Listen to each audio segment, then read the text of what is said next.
매주 던지는 질문 다시 해보겠습니다. 여러분은 성령을 받았으며 성령 충만 속에 살고 있습니까? 여러분은 성령을 받고 성령 충만 속에 사는 증거를 갖고 있습니까? 성령을 받고 성령 충만하면 반드시 증거와 결과를 갖게 됩니다. 그것이 무엇일까요? 성령 받은 증거, 성령 충만의 결과는 매우 유사성을 가지고 있다고 지난주에 말씀을 드렸습니다. 저는 지난주에 사도행전에 근거해서 성령을 받으면 동반되는 6가지 증거를 말씀드렸습니다.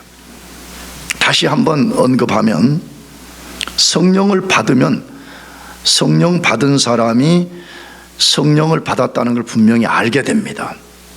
이걸 모른다는 것은 사실은 논리적으로 말이 안 돼요. 두 번째로, 성령을 받으면 성령 받은 사람에게 성령이 주시는 능력과 권세가 나타난다는 거예요. 세 번째로는 세상이 줄 수 없는 기쁨을 갖게 됩니다. 네 번째로는 세상으로부터 자기 자신이 구별된 것을 알고 실제로 구별된 삶을 살게 됩니다. 다섯 번째로, 하나님의 말씀인 성경을 사랑하게 되고 이 성경만이 내가 믿는 신앙과 그 신앙에 근거해서 살아가는 삶의 유일, 정확무호한 기준이 된다는 것을 믿고 성경을 따라 살게 됩니다. 여섯 번째, 힘써 기도함으로 하나님과 친밀히 교제하고 기도를 통해서 하나님의 능력을 구하며 살게 되는 것입니다. 이것이 사도행전이 말하는 성령을 받은 사람의 증거와 성령 충만한 사람의 결과라고 말씀하고 있습니다. 그러므로 성령을 받고 성령 충만 속에 사는 사람은 이 세상에 가장 복되고 기쁜 사람입니다. 왜 그렇다고요? 성부와 성자는 성령과 동등한 속성을 갖고 있습니다. 그 영광과 속성에 있어서 차별이 없어요.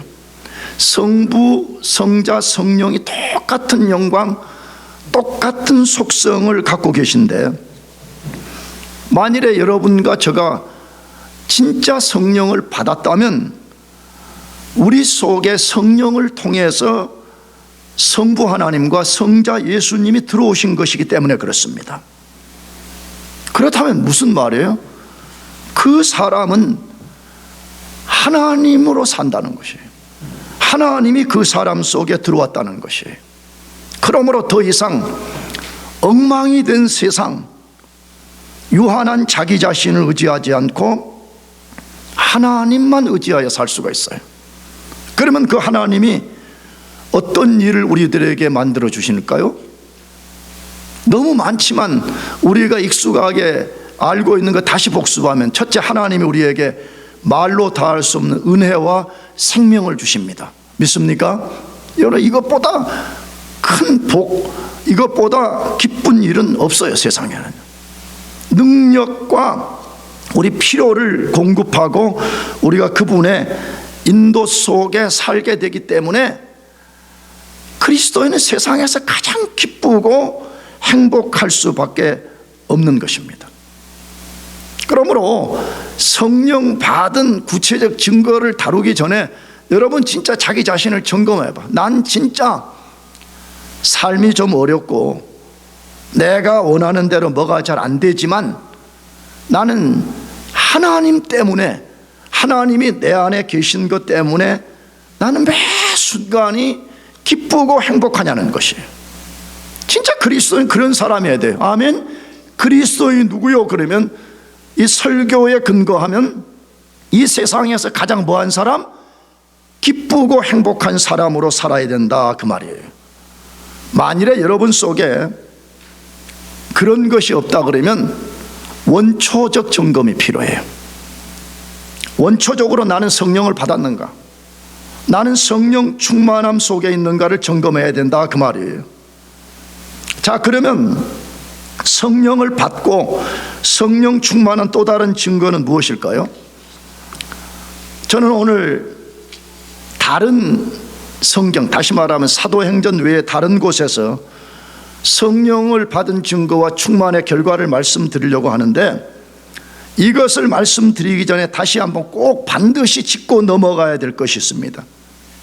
그것은 성령을 최초로 받고 성령 충만해지려면 반드시 진심으로 죄를 회개하고 예수님을 자신의 구주로 믿고 예수님의 이름으로 세례를 받아야 됩니다. 성경이 그렇게 말하고 있어요. 사도행전에서. 사도행전의 말씀은 하나님의 말씀입니다. 하나님이 그렇게 하지 아니하면 너희들은 성령을 받을 수 없다라고 말씀해. 반드시 다시 자기 죄를 진심으로 회개하고 예수 그리스도를 자신의 구주로 믿고, 나는 예수 그리스도만이 나의 구주요, 나는 예수만 믿기로 결심합니다 하고 하나님과 증인들 앞에 세례를 받을 때만이 성령을 받을 수 있다라고 분명하게 말씀하고 있습니다. 그렇지 않으면 누구도 성령을 받을 수 없고 충만할 수 없습니다. 만일 어떤 사람이 그런 일을 하지도 않으면서 나 성령 받았는가? 나 성령 충만한가? 이걸 구한다면 그런 사람은 나무로 비유하면 나무에 뿌리가 없어요. 뿌리가 없는 나무 토막에서 뭔가 열매를 거두려는 사람과 똑같다, 이 말이에요. 그건 말이 안 된다, 지금 그 말을 하는 거잖아요. 성령 받은 증거와 충만의 결과는, 다시 말씀드려요, 반드시 진실하게 철저하게 자기 죄를 회개하고 예수 그리스도를 자신의 구주로 믿을 때만 받을 수 있습니다.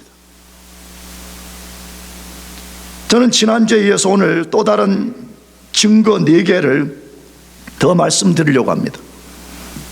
성령을 받은 증거와 충만의 결과는 무엇일까요? 첫째로, 성부 하나님을 친밀하게 자신의 아버지로 부르짖게 됩니다. 성부 하나님을 친밀하게 자신의 누구로 부른다고요?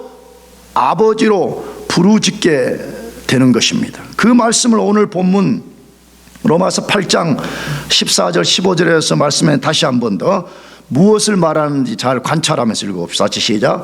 무릇 하나님의 영으로 인도함을 받는 사람은 곧 하나님의 아들이라. 너희는 다시 무서워하는 종의 영을 받지 아니하고 양자의 영을 받았으므로 우리가 아빠 아버지라고 부르짖느니라. 성령의 인도를 받는 사람, 다시 말하면 성령을 받고 성령을 따라 사는 사람을 하나님의 아들이라고 말씀합니다. 자, 다시 조금 더 부정적이지만 다시 해봅시다. 여기 성령을 받지 않은 사람은 영광교회 교인은 될 수가 있지만 하나님의 아들, 딸이라고 말하지 않아요. 하나님의 아들과 딸이 되려면 무슨 자기 이성으로 뭘 하는 것이 아니라 자기 밖에 살아계신 하나님의 성령이 그 사람 속에 들어와서 그 사람을 지배하고 그 사람이 하나님의 인도를 따라 살게 될 때만이 그 사람이 하나님의 자녀라고 분명하게 말씀을 해요. 자, 그러면서 그런 사람들에게 나타나는 명료한 증거가 있다는 거죠. 그게 뭐죠? 하나님을 누구라고 부르짖는다고요? 아빠, 아버지라고 부르짖는다, 이 말이 중요해요. 뭐 앞에도 중요하지만 하나님 아버지를 자기 자신의 다시 누구로요? 아빠, 아버지라고 부르짖는다라고 말씀해요. 근데 이 말에 원래 헬라어 성경은 그 앞에 이 말이 포함되어 있는데 우리 성경은 그것을 번역을 안 했어요. 성령을 힘 있고 아빠 아버지라 부르짖는다 이렇게 되어 있어요. 그러니까 성령을 받게 되면 반드시 나타나는 현상이 뭐냐 그러면 성령의 역사에 의해서 하나님을 아빠 아버지라 부르짖는다 이 말이죠. 아빠는 히브리어 말도 우리말도 유사해가지고 말 그대로 아빠예요. 아주 친밀하게 부를 때 아빠 이렇게 부르듯이. 뭘 보여주는 말씀인 것 같아요? 성령을 받아서 진짜 하나님 자녀가 되면 하나님에 대한 인식이 달라진다는 거죠. 과거에는 공포적 하나님이 어디 계시냐, 하나님이 뭐 어쩌냐 저쩌냐 그런 사람들이 탁 인식의 변화가 일어나면서 하나님을 친밀하게 자신의 아빠라고 부르짖게 된다 그렇게 말씀해요. 어떻게 이것이 가능할까요? 인간은 하나님을 믿지도 않지만 무의식 속에 하나님에 대한 두려움을 갖고 있습니다. 그게 죄가 만들어내는 거거든요. 그런데 어떻게 죄인인 인간이 죄 때문에 하나님과 관계가 끊어져 버린 사람들, 눈으로 볼 수 없는 그 하나님을 아빠 아버지라고 부르짖을 수 있냔 말이에요. 여러분, 그 유일한 비결은 성령으로만 가능하다라고 말해요. 성령이 그 사람 속에 들어와서 성령께서 그 사람 속에 새로운 인식의 전환을 만들어줘서 하나님이 살아계신 것이 믿어지게 만들어지고, 눈으로 볼 수 없지만 그분이 존재한다는 것을 믿고 그분이 나의 아버지라는 것을 분명하게 알므로써 하나님을 아빠 아버지라 부르짖는다 그렇게 말해요. 그냥 고개만 끄덕 하나님 이때 그런 정도가 아니라 하나님을 자기 자신의 아빠라고 부르짖는다라고 말씀하고 있어요. 무엇을 보여주는 말씀이에요? 진짜 성령 받은 사람에게는 하나님을 당신의 아버지라고 부르도록 가르치거나 세뇌시키거나 우리가 요즘 잘 쓰는 말로 가스라이팅 시킬 필요가 없다는 거예요. 누군가가 나 따라해, 하나님은 너의 아버지 나의 아버지야라고 따라 그럴 필요가 없다는 거예요. 세뇌시키고 가르치고 가스라이팅 시킬 필요가 없다는 것이에요. 눈에 보이지 않는 하나님을 아빠로 부르짖게 하는 것은 다시 가르치고 세뇌시켜 되는 것이 아닙니다. 내가 지난주에 말씀드렸어요. 앵무새에게 하나님을 아빠라고 부르라고 가르친다고 앵무새가 하나님의 자녀 되는 것 절대로 아닙니다. 내가 지난 금요일에 대학부에서 이런 예를 들었어요. 육식동물인 사자 말이에요. 아무리 사자는 굶주려도 널려있는 주변에 풀을 뜯어먹지 않습니다. 왜 그렇죠? 본성이 바뀌지 않았기 때문에 그런 것입니다. 그러므로 인간이 이 본성이 바뀌지 아니하면 절대로 하나님에 대한 인식이 새롭게 생기지가 않아요. 하나님을 자기의 아빠라고 믿어지지도 않고 부르짖을 수도 없는 것입니다. 그러므로 보이지 않는 하나님을 아버지라 부를 수 있는 것, 그것도 아빠라고 부를 수 있는 유일한 한 가지 비결은 성령이 그 사람 안에 들어오셔서 그 사람의 영적 본성을 바꾸고 영적 본성을 통해서, 바꿔진 영적 본성을 통해서 하나님이 자신의 아버지로 믿어지게 하시기 때문에만 가능한 것이에요. 그래서 성령을 받지 않으면 절대로 보이지 않는 하나님을 믿을 수가 없고 보이지 않는 예수님을 믿을 수가 없는 것이에요. 그래서 우리가 복음을 듣고 예수님을 자기가 믿기로 결단할 때 성령이 그 사람 속에 들어오셔서 그 사람의 죽은 영, 잘못된 본성을 새 본성으로 바꾸어서 하나님을 믿게 하고 하나님을 아바 아버지라 부르짖게 만들어주는 거예요. 갈라디아 4장 6절에도 똑같은 말씀을 했어요. 읽어보겠습니다. 너희가 아들임으로 하나님이 그 아들의 영을 우리 마음 가운데 보내사 아빠 아버지라 부르짖게 하느니라. 성경은 저자가 한 명이에요. 하나님이시기 때문에 그 원리가 똑같다고 말해. 갈라디아서도 우리가 어떻게 보이지 않는 하나님을 자신의 아빠 아버지로 부르짖을 수 있어요? 라고 말할 때 하나님이 그 아들의 영을 그 사람 가운데 보내주셔서 성령의 역사로 하나님을 믿고 아버지라 부르짖게 된다라고 말씀하고 있는 것입니다. 그러므로 여러분이 진짜 하나님을 아빠 아버지로 고백하고 부르짖는다면 성령을 받았기 때문에 그런 현상이 일어나는 것을 확신하시기 바랍니다. 그러나 우리는 여기서 더 나가서 깊이 생각할 부분이 있습니다. 하나님을 아빠 아버지라고 부르짖는 것은 단순한 이름만 부르짖는 것을 말하는 것이 절대로 아니에요. 여기 원래 부르짖다라는 이 말은 성경의 테크니컬 워드인데 구약 성경부터 이 부르짖는다 이 말은 무슨 말하는 것이에요? Help me, 도와주십시오 이 말이에요. 다시 말하면 나는 하나님의 도우심이 없이는 나는 살 수가 없습니다. 그러므로 하나님이 나의 아버지가 되셔서 나의 모든 것을 주관하시고 나를 인도해 주십시오. 그 말을 부르짖는다 그렇게 말하는 거예요. 이 말 속에 뭐가 들어있어요? 성령을 받으면 하나님에 대한 인식의 변화가 일어나가지고 첫째는 그분만이 나의 아버지고 만물의 아버지고 나는 그의 자녀라는 것을 알게 되기 때문에 그때부터 그분을 더 알고 싶은 마음이 그냥 기본적으로 일어나는 거예요.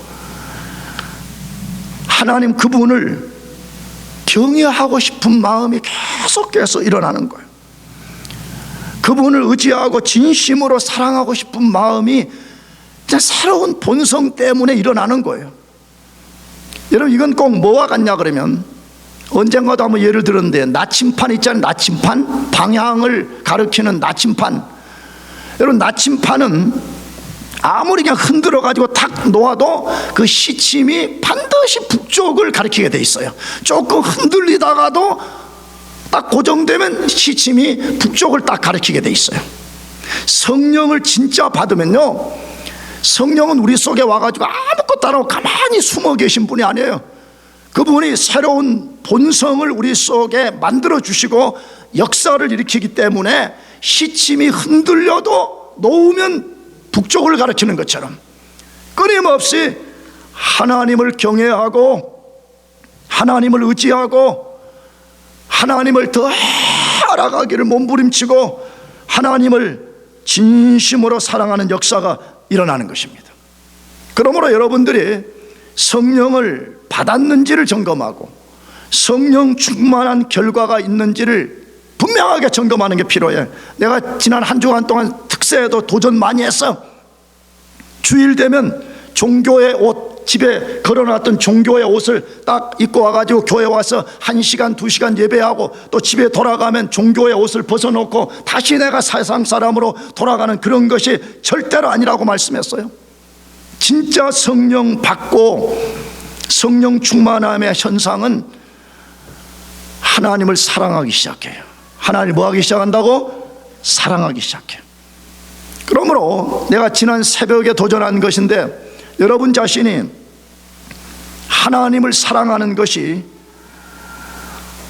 영적인 것인지 영적 진짜 사랑인지 아니면 인간적 사랑인지를 구별할 수가 있어야 돼요. 왜냐 그러면 우리가 하나님을 사랑한다고 말하면서도 얼마나 많은 사람들이 자기를 속이는지 몰라. 인간적으로만 사랑하는 것을 하나님을 사랑한다고 말해. 근데 성경은 아주 명료한 원리로 말해요. 하나님을 사랑하는데 인간적으로 사랑하는 사람과 진짜 성령 안에서 사랑하는 사람은 완전히 다르다고 말해. 어떤 차이가 있을까요? 진짜 성령 안에서 하나님을 사랑하는 사람은 하나님을 경외하는 마음을 갖게 돼요. 하나님 뭐 하는 마음 간다고?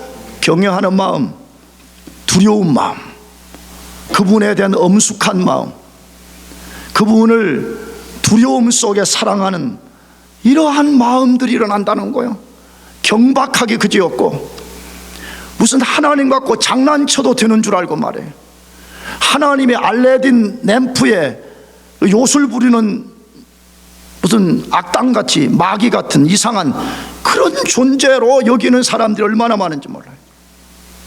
왜? 성령의 역사가 있으면 성령이 하시는 일이 뭐냐 그러면 하나님 그분이 누구인가를 우리에게 분명하게 알려주는 역사가 일어나기 때문에 지극히 당연하게 정상적으로 아주 자연스럽게 영적 본능 속에서 하나님을 경외하는 마음을 갖게 돼요. 그래서 엄숙함이 생기기 시작한다는 거예요. 그래서 내가 여러분들에게 도전하는 것도 그거야. 예배도 늦지 말고 빨리 오라. 물론 외형을 바꾼다고 내면이 바뀌어지지도 않아. 인간은 그렇잖아요. 인간은 내면이 바뀌어야지 외면이 바뀌어요. 믿죠? 근데 왜 자꾸 그렇게 하냐? 자꾸 그런 식으로 하면 얼마나 우리 자신들이 무너지겠어요. 그런데 경외심이 없어요. 엄숙함이 없어요. 아니 그렇지, 잠깐 작은 거 하나 예를 든 건데 얼마나 많은 영역에서 하나님을 경외하는 마음이, 두려워하는 마음이 없다는 거. 하나님 두려워하는 마음이 없다는 거예요. 여러분은 진짜 여러분이 하나님을 사랑하는 것이 인간적 사랑인가 성령의 역사에 의한 것인가를 잘 점검해 보시기 바라요. 두 번째로, 인간적 사랑이 아니고 진정한 성령으로 말미암은 사랑은 자기 비하가 일어난다고 말했어요. 뭐가 일어난다고요? 자기 비하. 여러분, 자기 비하라는 말은 뭐예요? 내가 하나님 앞에 나 자신을 딱 비춰보니까 나는 완전히 멸망 외에는, 지옥에 떨어지는 것 외에는 아무것도 없다는 것을 깨닫는 거예요. 자기의 부패성과 무능성을 깨닫고 겸손하게 그 앞에서 낮아지고 그를 의지하는 삶을 사는 것밖에 없다 이 말이에요. 이것이 성령을 받고 하나님을 아빠 아버지라고 친밀하게 부르짖는 사람들의 특성이라는 것이. 두 번째로, 예수님의 십자가의 죽음에 참된 이해를 갖고 예수님을 자신의 주님으로 고백하게 된다는 것이에요. 내가 진짜 성령 받고 내가 진짜 성령 충만하다면 증거가 뭐냐고 할 때, 두 번째로는 예수님의 십자가의 죽음에 대한 이해가 분명하다는 거예요. 나가서 그 십자가에 죽은 예수님이 나의 주님이라, 마이 로드라고 하는 이 분명한 고백을 하게 된다 이 말이에요. 그것이 유명한 고린도전서 12장 3절인데 읽어봅시다. 그러므로 내가 너희에게 알리노니 하나님의 영으로 말하는 자는 예수를 저주할 자라 하지 아니하고 또 성령으로 아니하고는 누구든지 예수를 주시라 할 수 없느니라. 매우 중요한 말씀이에요. 아까 앞에 그 로마서도 중요하고 이 말씀도 매우 중요해서 내가 이 말씀을 새생명 성경 공부 때도 많이 인용해서 가르치고 지금까지 내가 이 본문도 얼마나 많이 인용했는지 몰라. 이 말은 너무 명료한 말씀이에요. 다시, 그러므로 내가 너희에게 알리노니, 너 이거 분명히 알아야 된다 이 말. 너희들 이거 분명히 알아라 이 말이에요. 하나님의 영으로 말하는 자는, 하나님의 성령으로 말하는 자는, 그 말이죠. 왜 이 말을 썼어요? 고린도 전서를 받는 고린도 교회는 헬라 철학이 지배하는 이방 문화, 이방 종교가 사로잡았는데 거짓된 방언 이런 걸 하면서 우리는 신의 접촉 속에 이런 일이 벌어졌다고 자기를 자랑하는 문화였다 이 말이에요. 그러니까 바울이 그 잘못됐다는 걸 깨뜨리면서 너희들이 진짜 하나님의 영이신 성령을 너희들이 받아서 말한다면 너희들은 반드시 이런 현상이 나와야 된다는 거예요. 근데 그게 뭐라고? 다시 더, 하나님의 영으로 말하는 자는 누구든지 예수를 저주할 자라 하지 아니하고 또 성령으로 아니하고는 누구든지 예수를 누구라 할 수 없느니라, 주시라 할 수 없느니라 라고 분명하게 말씀합니다. 뭘 말하는 거예요? 지금 사도 바울이 우리에게 무엇을 말씀하는 것이에요? 진짜 예수 믿고 성령 받고 진짜 거듭나면 이 본문에 근거하면 제일 먼저 나타나는 현상이 뭐냐 그러면, 과거에 자기가 전혀 몰랐던 어떤 것을 아는 새로운 인식의 변화가 일어난다고 말해요. 그 인식의 변화는 뭐죠? 하나님과 예수님을 아는 것입니다. 앞에서 말씀드린 대로 하나님만이 자신의 진정한 참 아버지라는 것을 인식하는 거예요. 여러분이 믿든지 안 믿든지 하나님은 구속을 넘어서서 일반 은총의 개념으로도 하나님은 모든 것의 아버지예요. 아멘. 그 왜 그래요? 아버지로부터 모든 것이 출발해서 나오는 것처럼 이 모든 만물은 우연히 생긴 것이 아니라 하나님이 창조했기 때문에 그런 개념에서는 하나님이 진정한 만물의 아버지세요. 아멘. 나아가서 성령을 받고 거듭나면 우리가 딱 알게 돼. 뭘 알게 되느냐?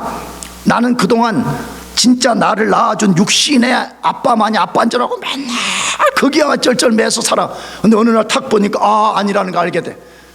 만물과 나 자신과 나 영혼의 모든 것의 아버지는 하나님이라는 것을 알게 되는 인식의 변화가 탁 일어나게 된다는 거예요. 나가서 방금 읽은 말씀처럼 예수님에 대한 새로운 인식이 생깁니다.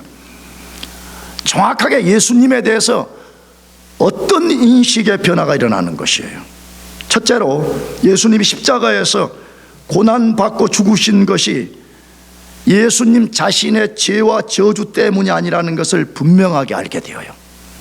고대 당시나 지금이나 사람들은 예수님에 대해서 관심도 없습니다. 참 이것이 안타깝고 위험한 세상인 거죠. 그렇죠?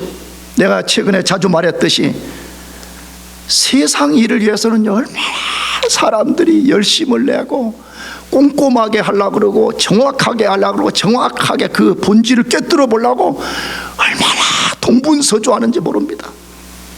그러나 온 우주의 창조주요 보존자요 심판자이신 예수님 아는 것은요 관심도 없습니다. 무슨 미팅에 가가지고 정치 이야기, 스포츠 이야기 하면 그렇게 나이스하다고도 예수 이야기하면 끊으면 정신병자가 나타났군, 이런 식으로 사람들이 되어버립니다. 자, 그런데 예수에 대해서 조금 관심을 갖는 사람들의 관점이 뭐냐 그러면 그 예수가 2000년 전에 왔다가 십자가에 죽은 역사적 예수 아니냐 이렇게 말한다. 물론 예수님이 역사적으로 실제 오셨어요. 그러나 여기 역사적 예수라는 말은 자유주의자에 쓴 말이에요. 그분은 그냥 2000년 전에 십자가에 와가지고 정치적인 혼란을 만들고 사회적인 혼란을 만들어 당시에 로마의 공권력에 의해서 십자가에 못 박아 죽임 당하고 과거에 죽고 사라진 분 아니냐 이렇게 말한다 이 말이에요. 그러나 성령을 받고 구원을 받으면 명료하게 나타나는 인식의 변화는 뭐냐? 예수님이 십자가의 고난을 받고 죽으심에 대한 이해가 완전히 달라져 버립니다. 나는 성경이 진리라는 것이 하나님 말씀이기 때문에도 그렇지만 나 개인의 경험에서도 어떻게 딱 맞냐는 거예요. 나는 23살 전까지는 물론 어떤 사람이 정확하게 복음을 전해서 들어본 적은 별로 없었지만 예수를 믿어라, 교회를 가자, 하나님을 믿어라 그러면 되게 건방지게 굴었습니다.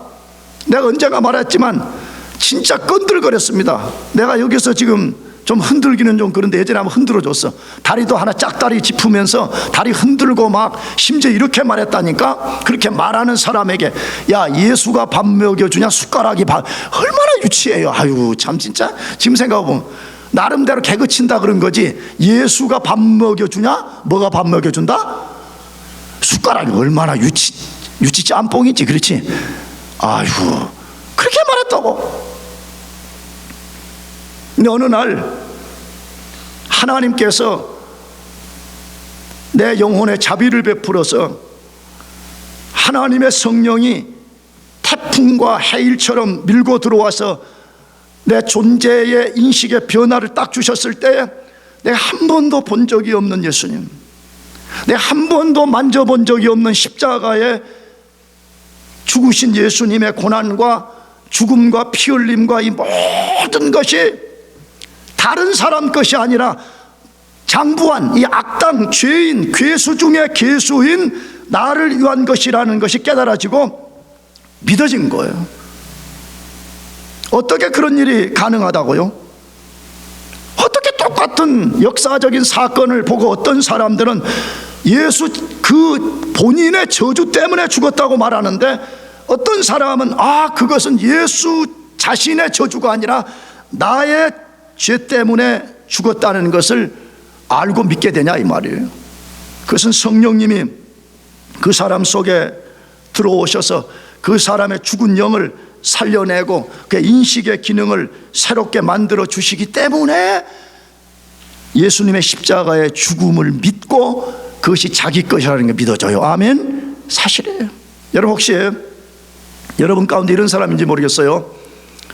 예수님을 과학적으로 규명하려고 하는 사람, 예수님을 이성적으로 규명하려고 하는 사람 있습니까? 포기하시기 바랍니다. 절대로 불가능합니다. 우리가 새벽 기도 때 사도행전을 통해서 읽은 말씀이 뭐였어요? 성령이 오셔서 오순절에 1세기 교회가 예기치 못한 기적을 경험했는데 그걸 사도 베드로가 해석을 뭐라고 해줬어요? 그 성령이 오신 이유는 하나님이 예수의 십자가의 죽음과 부활과 승천 사건을 받으시고 옳게 여기시고 예수를 하늘 높이 올린 사건 때문에 증거로 성령을 부어줬다, 이렇게 말씀했어요. 그러면서 더 중요한 게 뭐예요? 그래서 사도들은 바로 예수의 죽음 때문에 성령이 왔다는 것을 증거하는 것이고, 나아가서 성령도 이러하니라. 다시 말하면 성령이 왜 오셨느냐 그러면 영적으로 죽어서 영적 세계를 알지 못하는 인간들의 영을 살려내서 하나님은 살아계시고 예수의 죽음은 인류를 위한 것이 아니라 죄인인 너 자신을 위해서 죽었다는 것을 분명히 확증시켜 주시기 위해서 왔다, 그렇게 말하는 거예요. 그러므로 예수 믿고 구원받는 것은 과학으로 되는 게 아니에요. 이성으로 되는 것이 아니에요. 여러분들이 자꾸 똑똑한 척 하려고 하지 말아요, 제발. 여러분이 아인슈타인보다 똑똑해요? 아인슈타인은 자꾸 크리스찬들이 알지 못해가지고 아인슈타인이 하나님을 믿듯 따지던, 여러분 아인슈타인은 신을 인정했어요. 그러나 그는 마지막에 놀라워요. 그냥 입 다물고 죽었으면 좋을 건데 나는 스피노자의 하나님을 믿는다라고 고백했어요. 스피노자는 무슨 신이에요? 범신론, 이 우주 전체가 다 신이라고 믿는 스피노자의 신을 믿는다. 스티븐 호킹, 금세기 우리 세대에 얼마 전에 죽었던 스티븐 호킹이 또 예수를 믿었니 안 믿었니 교회에서 나는 진짜 왜 그런지 모르겠어. 스티븐 호킹도 죽으면서 신을 부정해버렸습니다. 분명하게. 나는 그 책을 통해서 분명하게 확인했습니다. 여러분, 왜 그러는 거예요? 여러분, 인간 이성으로, 인간의 과학과 인간의 논리 그 자체를 가지고는 하나님을 알 수가 없어요. 하나님을 아는 유일한 방식은 성령이 그 사람 속에 들어오셔서 그 사람의 죽은 영을 살리시고 그 사람의 인식 기능 속에 하나님이 살아계신다는 확증을 준 때만 가능해요. 아멘. 확증을 딱, 불도장을 딱 찔러 줄 때만 가능한 것이에요. 그러므로 성령 받은 사람의 두 번째 특성은 예수님의 십자가의 죽음을 바르게 이해할 뿐만 아니라 그 십자가에 죽은 예수님이 바로 마이 로드라는 것, 그가 나의 모든 것에 주가 된다는 것을 믿고 사는 것이에요. 그런 사람은 성령 받은 사람이에요. 세 번째로, 성령으로 좋은 나무된 증거로 좋은 열매를 맺습니다. 자기 자신이 무슨 나무 되었다는 거? 좋은 나무가 되었다는 거, 형질의 변경이 일어났다는 것을 열매를 통해서 드러난다, 이 말이에요. 그것이 마태복음 7장 15절에서 20절 말씀인데 같이 읽어보겠습니다. 시작. 거짓 선지자들을 삼가라. 너희에게 나아오나 속에는 노략질하는 일이라. 그들의 열매로 그들을 알지니 가시나무에서 포도를 또는 엉겅퀴에서 무화과를 따겠느냐. 이와 같이 좋은 나무마다 아름다운 열매를 맺고 못된 나무가 나쁜 열매를 맺나니 좋은 나무가 나쁜 열매를 맺을 수 없고 못된 나무가 아름다운 열매를 맺을 수 없느니라. 아름다운 열매를 맺지 아니하는 나무마다 찍혀 불에 던져지느니라. 이러므로 그들의 열매로 그들을 알리라. 하나님이신 예수님이 어떤 사람이 좋은 사람인지, 다시 말해 하나님이 인정하는 사람인지 나쁜 사람인지를 아는 유일한 방식은 교회 나오는 게 그런 거라고 말씀하지 않았어요. 물론 교회도 넓은 의미로는 어떤 증거가 되겠지. 그건 아주 명료하게 열매로 안다고 2번 반복했어요. 뭘로 안다고요? 열매를 통해서 그 사람이 좋은 사람인지 나쁜 사람인지를 안다, 그렇게 말씀했어요. 지극히 당연하잖아요. 우리 인간의 외적인 모든 행위는 내면에서부터 나오는 거기 때문에 내 외적인 어떤 것이 나쁘면 내 지금 내면이 나쁜 사람이라는 거예요. 내 외적으로 무엇을 좋게 드러낸다면 내 내면이 좋은 사람이라는 논리잖아요. 자, 그런데 모든 인간은 태어날 때 그 중에 좋은 사람이 있고 나쁜 사람, 그런 거 없어요. 다 무슨 사람? 다 나쁜 사람이에요. 왜 그래요? 우리는 조상 아담이 죄를 범하고 타락한 그 타락한 옛 본성을 가지고 태어나기 때문에 단 한 사람도 태어날 때 자연적으로 좋은 사람이 있다라고 성경은 절대 말하잖아요. 모두가 악한 본성을 갖고 태어나기 때문에 인간 스스로는 좋은 열매를 맺을 수가 없는 것이에요. 그럼 어떻게 인간이 하나님이 인정하시는 좋은 열매를 맺을 수가 있습니까? 본성이 바뀌어야 돼요. 뭐가 바뀌어야 된다고? 본성. 이 말은 이렇게 표현해야 돼요. 영이 바뀌어야 되고, 마음이 바뀌어야 되고, 양심이 바뀌어야 되고, 의지가 바뀌어야, 다 비슷한 말을 하는 거예요. 근데 한마디로 말하면 본성이 바뀌어야 가능한데, 본성 어떻게 바꿀 수 있어요? 아무도 스스로 바꿀 수가 없습니다. 본성의 변화는 우리 인간 본성을 창조하신 성령의 역사로만 가능한 것입니다. 그래서 예수 믿고 성령을 받을 때만이 성령이 그 사람 속에 들어와서 그 잘못된 악한 본성을 거듭나게 만들고 그 사람이 가질 수 없었던 새로운 본성을 심어줄 때만이 그때서 비로소 좋은 열매를 맺을 수가 있는 것입니다.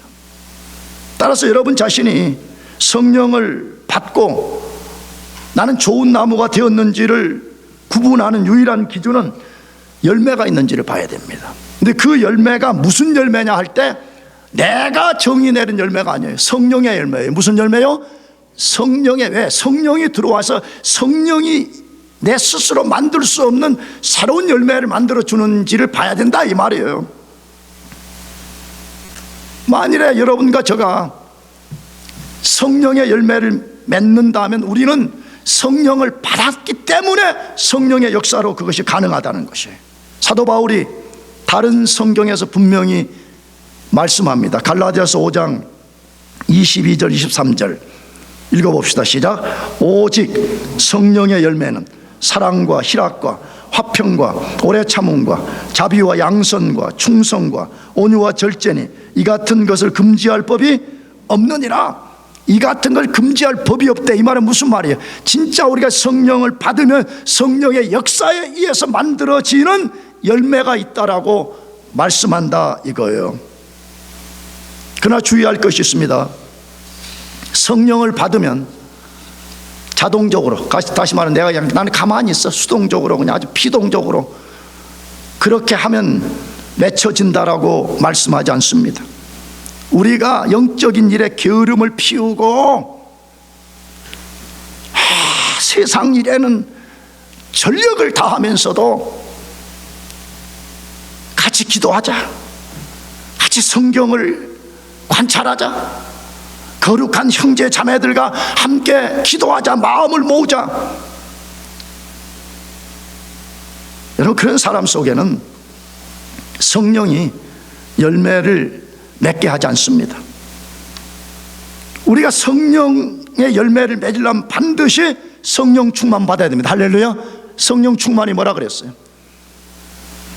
성령 그분이 내 삶에 나타나셔서 그분이 나를 지배하고 내가 그분께 온전히 복종된 삶을 사는 것을 성령 충만이라고 합니다. 우리가 만약에 그렇게 산다면 성령은 반드시 우리에게 성령의 열매를 맺게 해주신다고 말씀해. 그러므로 여러분 자신에게 성령이 주시는 열매가 있는지를 점검해 보시고, 여러분들이 완벽하게 맺혀지지 않지만 지금 어떤 예수 믿고 성령의 열매가 점점 맺어져 가고 있다면 여러분 안에 임하신 성령 때문인 것을 믿으시고 성령 받았음을 확신하시기 바랍니다. 마지막 네 번째, 예수님을 더 알고 예수님을 크게 높이고 예수님을 더 사랑하는 데 힘을 쓰게 됩니다. 그것이 요한복음 16장 13절에서 14절 말씀인데 같이 읽어보겠습니다. 그러나 진리의 성령이 오시면 그가 너희를 모든 진리 가운데로 인도하시리니 그가 스스로 말하지 않고 오직 들은 것을 말하며 장래 일을 너희에게 알리시리라. 그가 내 영광을 나타내리니 내 것을 가지고 너희에게 알리시겠습니다 라고 말씀했습니다. 자, 이 말씀은 예수님이 자신이 승천하기 전에 내가 이제 곧 승천하면 성령을 보내실 것이고 성령 그분이 오시면 무슨 일을 할 것인지를 알려주는 말씀입니다. 근데 무엇을 하신대요? 성령이 오시면, 성령을 받으면 성령이 그 사람들 속에서 무슨 일을 하신대요? 14절만 다시 읽으면 뭐라고 되어 있어요? 그가 내 영광을 나타내리니 내 것을 가지고 너희에게 알리겠습니다. 이 다른 말로 이건 뭐예요? 성령 오심의 제일된 목적은 우리 자신을 드러내게 하는 데 있다고 말씀하지 않아요. 성령을 우리가 받는 목적이 뭐냐 그렇게 말씀하면 예수님 알게 만들어주고 예수님을 더 높이는 그 일에만 목적을 둔다는 거예요. 그러니까 개인이든 교회든 어떤 사람이 성령 충만한가, 어떤 교회가 성령 충만한가 아닌가를 알려면요, 그 교회가 무슨 파티를 많이 여냐, 그 교회 분위기가 좋으냐. 나 조금 부끄러운데 나 캘리포니아에서 1년 목회했는데 그게 내가 조금 더 과장이 없이 내가 표현한 것이 아니고 한국에서 서울대 나온 일회 졸업생이 엄청 나이도 많으신 분이야. 그분이 그 지역에서 유지야, 유지. 한국인들만의 유지가 아니고 그 미국 커뮤니티까지 해서 알려진 굉장히 유명한 사람이었어요. 근데 그 사람이 내가 목회하는 교회를 다니시더라고. 근데 내가 보니까 정확하진 않은데 번역인 된 사람이 아니에요. 진짜 교회를 커뮤니티 센터로 얘기하는 거야. 근데 그분이 나한테 말을 해서 직접, 목사님, 우리 교회는 이 지역이라고 내가 목회했던 그 16개 교회가 있었는데, 약 16개 있었는데 16개 교회 중에 밥을 제일 잘 먹습니다. 할렐루야. 뭘 제일 잘 먹는다고? 밥을 제일 잘 먹는 교회.